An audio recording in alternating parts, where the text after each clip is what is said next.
Hi everyone, today I'm very excited because I get to review a new IU album, Remember You. When I first started this channel, I never knew if I was actually going to get to do like a new release review. I don't know if we were ever going to get one, but it's here and let's see what I think about it. So starting with track number 1, we have Nonfiction, which I think it's like a perfect way to start the album because like it kind of has like, the intro to the song kind of feels like its own like separate introduction, so it's really a great way to start off the album. And then the song itself, I just absolutely love. Like from the first time I heard it, just like classic, like early 2010s EDM, which I, even though it's like kind of dated at this point, I still eat it up. I love it. I love the lyrics. It's like very like her kind of like fake news anthem. Like she's talking about like seeing herself in the tabloids, and especially now with her being a mother and like rumors about who's the father and stuff like that, and just crazy stuff that's been out there. Like I remember this happened after the song came out, but like she posted on Instagram like a picture of her choreographer, who's very much an out gay man, and she used the English phrase "my partner in crime," and then suddenly tabloids were saying that she had a new romantic partner. So yeah, that's just how crazy they are with IU in Japan. So I'm kind of glad that she like poked fun at that. And yeah, I just love the song since the day I've heard it, and yeah, definitely Empress tier IU song for me. I think it was literally like one of her best in a long time when it came out. Alright, and then moving on, we have the track Not Remember You, which already is like an iconic title, like come on now. And this one's also like very aggressive and fast, and I love it. This one's more on the rock side of things, like electro rock, like very like next level-esque, which if you watch my review, you know I love that album, so I love that sound. And yeah, I just love like an aggressive IU, and I love how she's like not pulling any punches with these lyrics. I'm not gonna get into the full thing, but like basically the lyrics are about like an incident that happened with a former staff member and a former dancer that she had, and she's just kind of talking about how like they crossed the line, that she can't ever go back, and how these people were super close to her and now they mean literally nothing to her, and she does not want to remember them. So yeah, this song honestly is another Empress tier for me. I think it's just so catchy and just so upbeat and fun, and I love the lyrics. So yeah, iconic. Off to a great start to the album. Alright, and then we move on. I have a little prop for this, and we have A Dream to Dream, which is, this is the little physical single that came out when she released her Promise Land DVD. But yeah, Dream to Dream, another single from the album. This one was an earlier one from 2020. Now, when this one first came out, I wasn't crazy about it. I liked it, but I wasn't like fully in love with it. But I didn't mention this with Nonfiction, but like all the songs on this, all the singles on this album that were released prior got like new remasters, and this one sounds so much better. It just sounds so much fuller. I feel like I can hear sounds that like I literally could not hear in the original single mix. It just, yeah. So I'm now fully in love with the song. Lyrically, it's kind of talking about, I mean, with being a 2020 summer song, it's very much talking about her dealing with COVID and like not knowing where she stands as a performer, with also I think kind of her, she was kind of like in a rut in her artistic career at this point regardless of COVID. So I think it's talking about like that, her struggling, like where does she go from here. She also uses the line, let me see what I wrote in my notes. Yeah, like what is like the line between old and nostalgia, which I think really kind of describes like current day IU. Like she wants to pay homage to her old self, but doesn't know how to always like keep it fresh. But I think she managed it with this album, and she managed it with this song. So I love this song now. I think it's really great and really keeps the flow going really well. And then we go right into 23rd Monster, another high energy song. This one's definitely more of like a straightforward rock song. Doesn't have like the electronic elements that the previous songs had. And I really enjoyed this one as well. I have to say, it does kind of feel a little less exciting compared to some other songs on the album. It's an IU rock song. Like it just is what it is. It's not bad, but it's not amazing to me. Lyrically, it seems very similar to Dream to Dream, where she's kind of saying how she doesn't want to give up. Like obviously 23rd Monster, this released on her 23rd anniversary, so she's saying she's still here. She's not like afraid to back down. She does say this one line though, which I do like. She says like, where is it? Oh yeah, is this the end or the beginning? Like she doesn't know kind of where she is in her career, as well as she says like letting go can be just as hard as moving forward sometimes, which I think is kind of her saying like, once again, like what should she do now? Like, should she walk away from music? Or that's just my theory. I think she was going through a lot of thoughts, in a combination of herself and with this being another COVID era song, but I still like it. It's a very good IU rock song, so yeah, I like it. Alright, moving on, we have Summer Again, which is my t-shirt I have on today.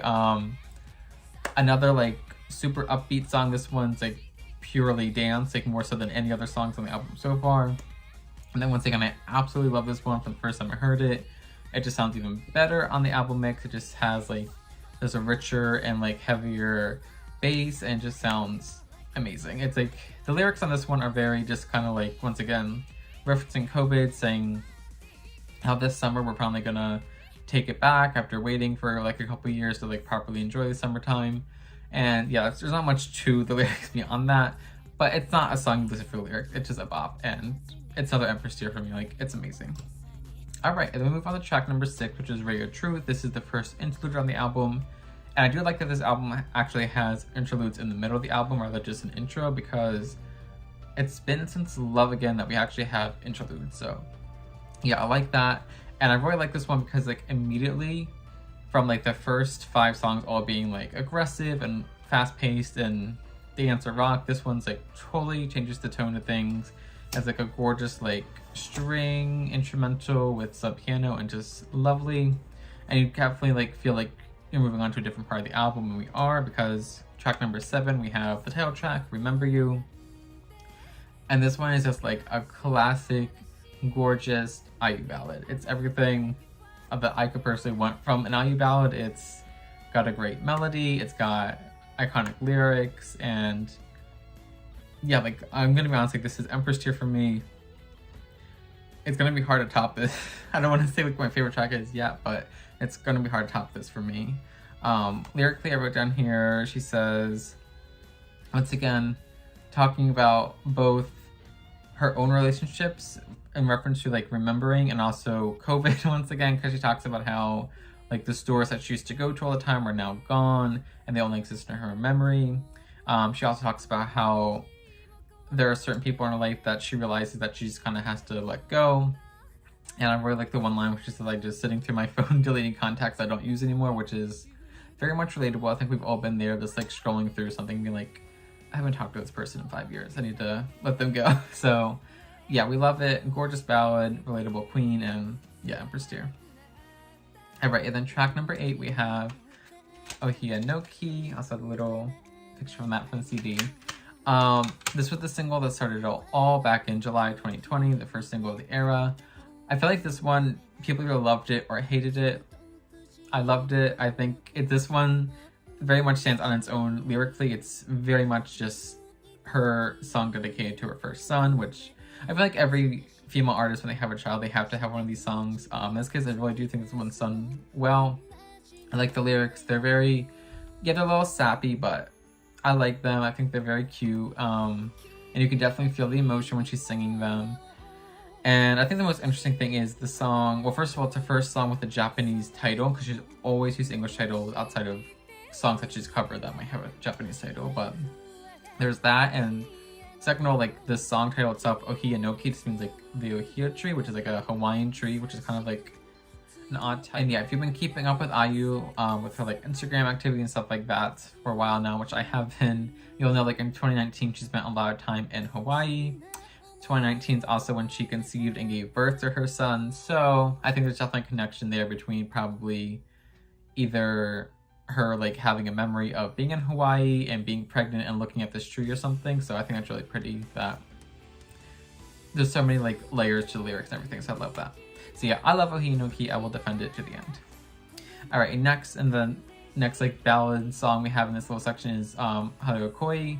Not going to talk about too much on this one. This is the cover of the iconic Ayumi ballad. I didn't even write any notes about the lyrics because obviously she didn't write them.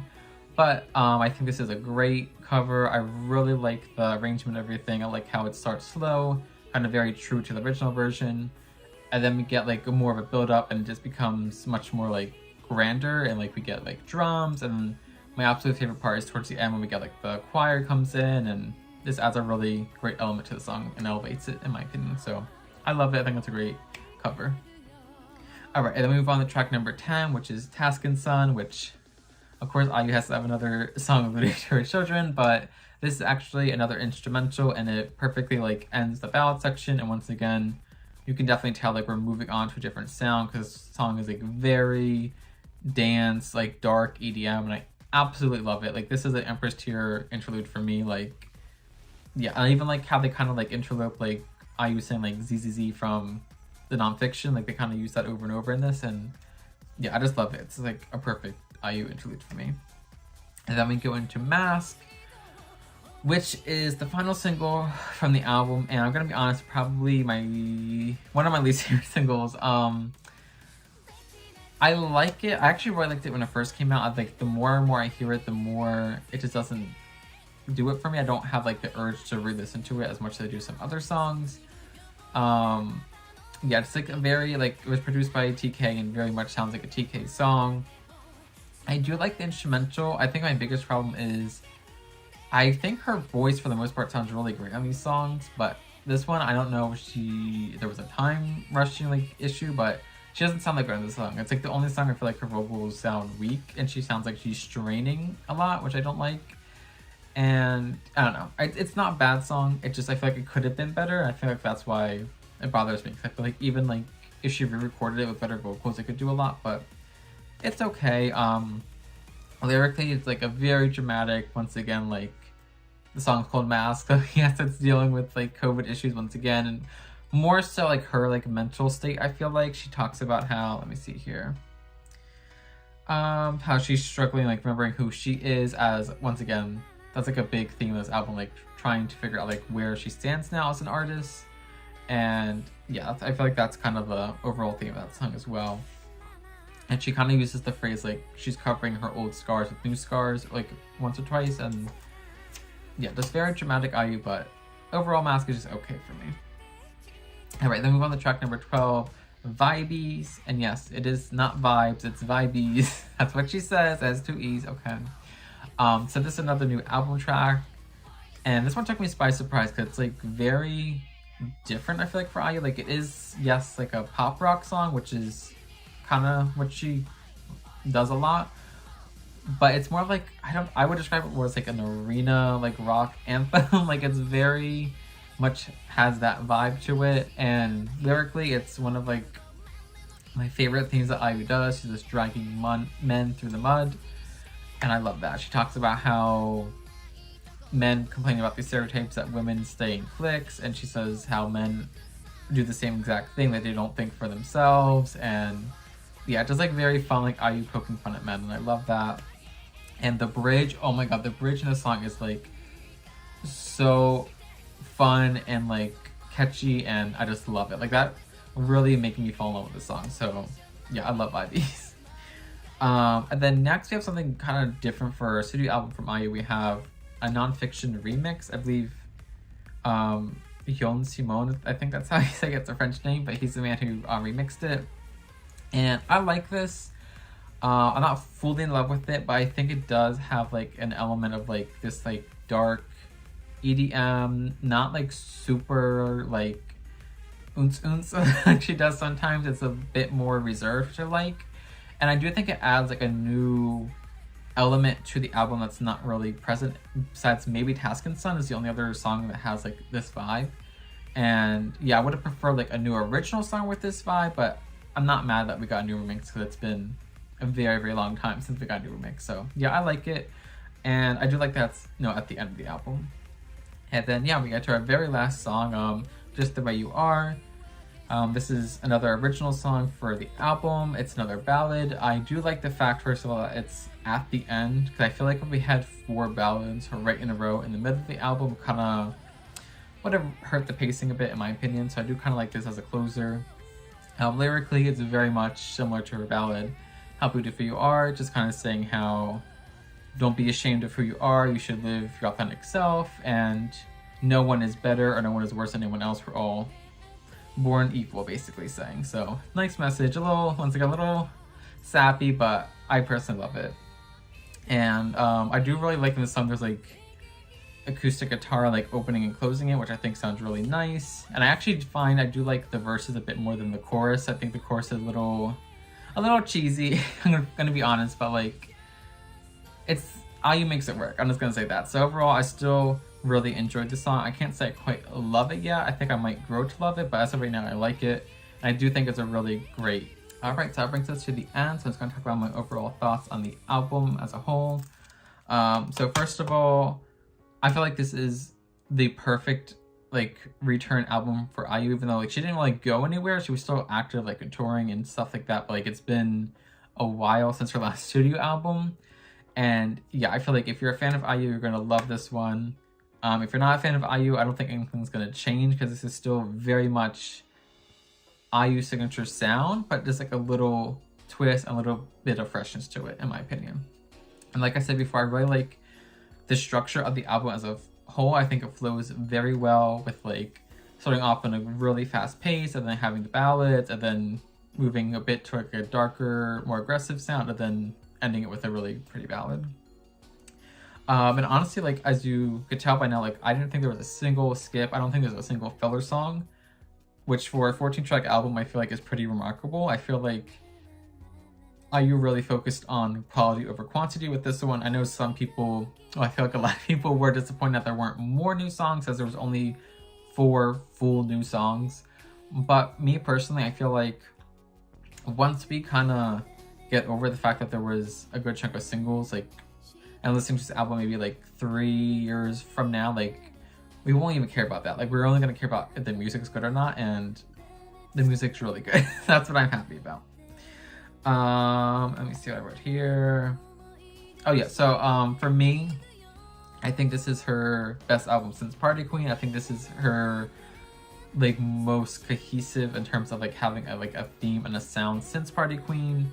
And I also love the fact that this album like doesn't deal with like the theme of like romantic love like at all, which is like a theme that not only Ayu has like used a lot over her career, but I just feel like pop music in general like usually deals with love. Like it's either about falling in love, going through a breakup, just the experience of love. Like love is like used over and over in pop songs, and this album's like not like that at all. It's always talking about like her mental state, like her dealing with COVID, her personal relationships, like platonic relationships, like friendships and children. Like I love the fact that she explores so much about herself. I feel like it is her most like personal and like introspective album since like maybe My Story. Like I feel like this one really got like a peek into like Ayu's like mind, and I love that. And yeah, overall I think the album was really great. I would give it an 8.5 out of 10, which would kind of rank it like right in the middle for overall albums. I think is kind of amazing that this far into her career she's still releasing like music that's like up there in quality. So I'm very happy. And to get my top 5 tracks really quick, I love the title track was my favorite, and then Not Remember You, and then Nonfiction, and then Summer Again, and then lastly number 5 I have Vibes, because that one's just so fun. But yeah, that's my review of Remember You. Stream the album, and thank you for watching. Bye.